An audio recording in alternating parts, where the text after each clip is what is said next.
ও টেঙা ঢেকিয়া পুথি মাছৰ জোল খালেহে বুজিবা হোৱা দৰে মূল। ঠিকে শুনিছে? ঔ টেঙা ঢেকিয়া আৰু পুঠি মাছৰ আঞ্জা অসমীয়াৰ এটা অতিশয় প্ৰসিদ্ধ আঞ্জা।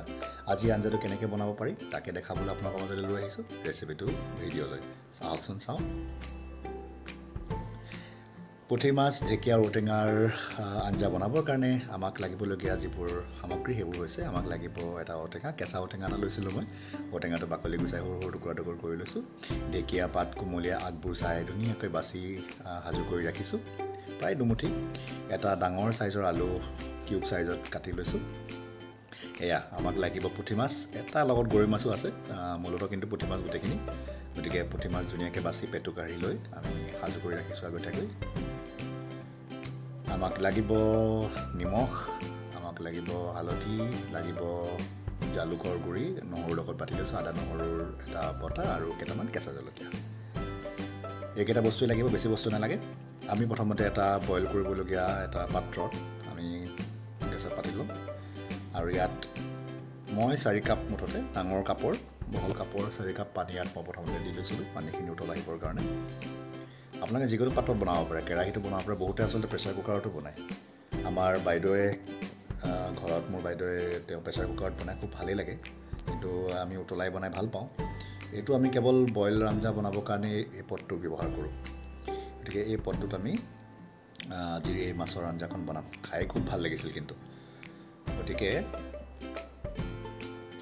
পদটো আমি অকণমান সময় গৰম হ'বলৈ দিছোঁ।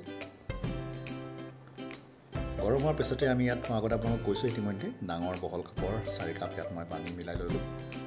পানীখিনি দিয়াৰ ক্ষেত্ৰত এটা কথা মন কৰিব, আপোনালোকে যিমানখিনি বস্তু সাজু কৰিছে, যদি ঢেকীয়াৰ পৰিমাণ, আলুৰ পৰিমাণ, মাছৰ পৰিমাণ কিছু ডাঙৰ বেছি হয় তেতিয়াহ'লে আপোনালোকে পানী সৰহকৈ দিব পাৰে। যিহেতুকে আমি 3 জনলৈ হোৱাকৈ বনাইছোঁ, গতিকে আমি কেৱল 4 কাপ পানী দিলোঁ। তাৰপিছত ঢাকন আহি দিলোঁ, ঢাকন দি অকণমান উতল আহিব দিলোঁ। ইয়াত দেখিছে অলপ উতল আহিছে। উতল অহাৰ লগে লগেই আমি কাটি থোৱা আলুৰ টুকুৰাকেইটা এই উতল অহা পানীখিনিত, অলপমান কুহুমীয়া পানীখিনিত, গৰম পানীখিনিত আমি মিলাই লওঁ। তাৰপিছত পুনৰ আলুখিনি দিয়াৰ পিছতে ইয়াত আমি সোৱাদ অনুযায়ী নিমখ দি দিম। মই একেবাৰতে নিমখ দি দিছোঁ। ইয়াত মই 2 চামুচ নিমখ লৈছোঁ। আপোনালোকে সোৱাদ অনুযায়ী যেনেকৈ যিমান পৰিমাণ নিমখ খাই ভাল পায় সেই অনুমানে আপোনালোকে ইয়াত নিমখটো দিব পাৰিব।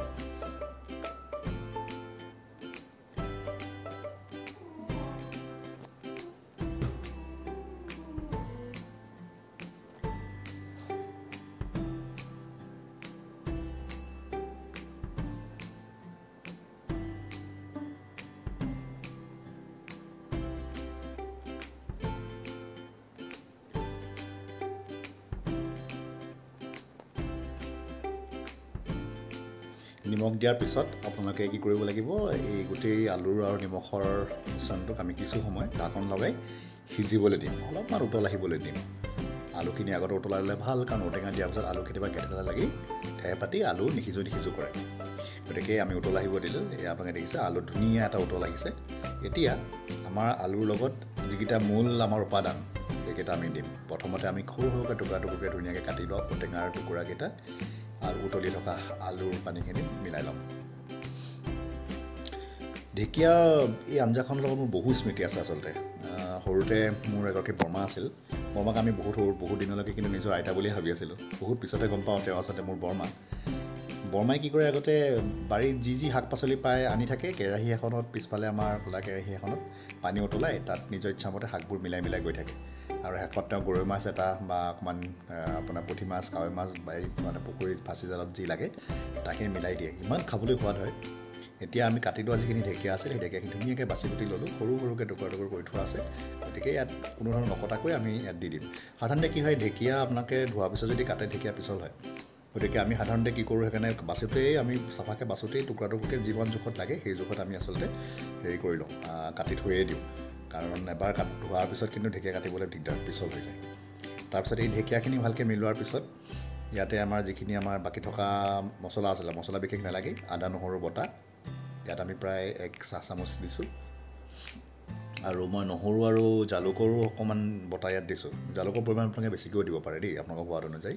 যিহেতুকে আমাৰ এই আঞ্জাখন ৰাগেও খাব, গতিকে আমি বেছি জ্বলা কৰা বিচৰা নাছিলোঁ কাৰণে জালুকৰ পৰিমাণটো কমকৈ দিছোঁ। তাৰপিছত হালধি হালধি গুড়িখিনি আমি ইয়াত দি দিছোঁ হালধি গুড়িখিনি অৱশ্যে অপশ্যনেল আপোনালোকে নিদিওঁ বুলি ভাবিলেও নিদিয়াকৈ ৰাখিব পাৰে সাধাৰণতে আমি ঘৰত বাকী যিবোৰ বইল আঞ্জা বনাওঁ তাত হালধি নিদিওঁ আৰু তেতিয়া হালধি ৰংটো অলপ বেলেগ হয় কিন্তু ৰাগে অলপমান কমপ্লেইন কৰে মাছৰ শাকত বিশেষকৈ তাৰমানে যদি তাত হালধি নাথাকে ৰংটো যদি অকণ ভজা লেখীয়া নহয় সি অকণ খাবলৈ বেয়া পায় সেইকাৰণে আমি ইয়াত অলপমান হালধি মিলাই লৈছোঁ আমি আচলতে আমাৰ যি আজিকালি দৈনন্দিন খাদ্যাভ্যাস তাত এইবোৰ খুব প্ৰয়োজনীয় আৰু দুটা আমি জলকীয়াও দি দিলোঁ ইয়াত তিনিটা আচলতে কেঁচা জলকীয়া দি দিছোঁ আমি খুব তেল ভজা পোৰা খাওঁ গতিকে মাজে মাজে এনেদৰে বইল বনাই খাবচোন খুব ভাল লাগে এতিয়া এই গোটেই মিশ্ৰণখিনি ভালকৈ আমি এখন হেতাৰে মিলাই ল'ম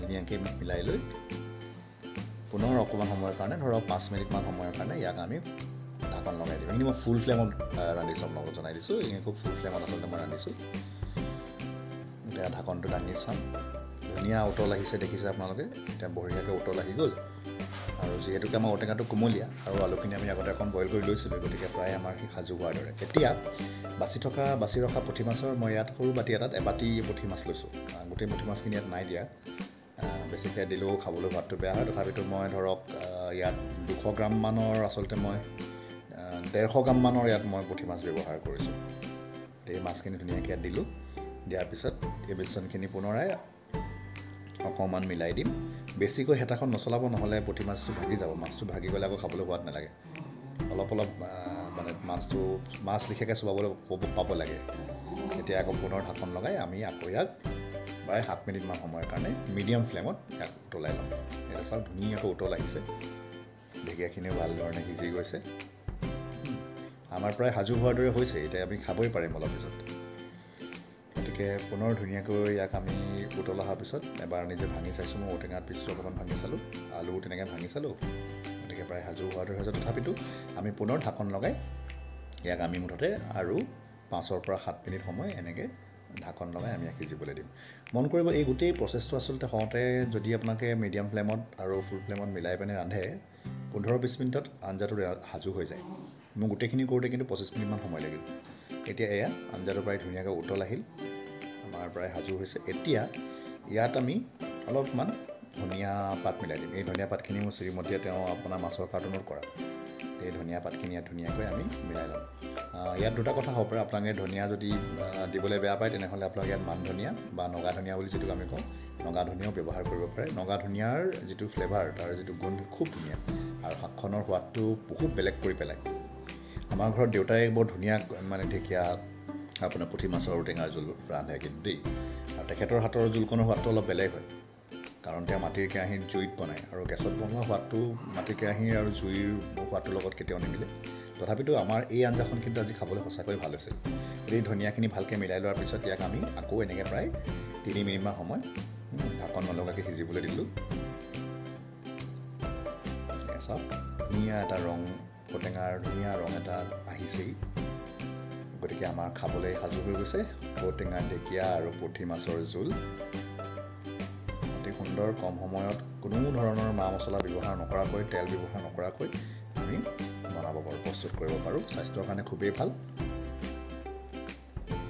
আৰু খুব খাবলৈ পোৱা যায় আপোনাৰ ৰংটো অকণমান দেখাই দিওঁ এয়া চাওক কিমান সুন্দৰ এটা ৰং আহিছে খাবলৈ খুব সোৱাদ আপোনালোকেও বনাই চাব আশা কৰোঁ আপোনালোকে ৰেচিপিটো ভাল পালে যদি ভাল পালে তেনেহ'লে লাইক কৰিবলৈ নাপাহৰিব কমেণ্ট কৰিবলৈ নাপাহৰিব চেনেলটো আপোনালোকে ছাবস্ক্ৰাইব কৰিব যদি নতুনকৈ আহিছে আৰু এই ভিডিঅ'টো আপোনালোকৰ প্ৰিয়জনৰ লগত শ্বেয়াৰ কৰিব যাতে তেওঁলোকেও ঘৰত ৰান্ধি খাব পাৰে গৰমৰ দিনত আচলতে এনেকৈ টেঙা আঞ্জা আমি ৰান্ধি খাব লাগে তেহে আমাৰ স্বাস্থ্যও ভালে থাকিব গতিকে পুনৰ লগ পাম নতুন কিছুমান কণ্টেণ্ট লৈ আজিলৈ আহোঁ একেলগে ভালেৰে থাকক ঘৰত থাকক কুশলে থাকক লাইফ ইজ বিউটিফুল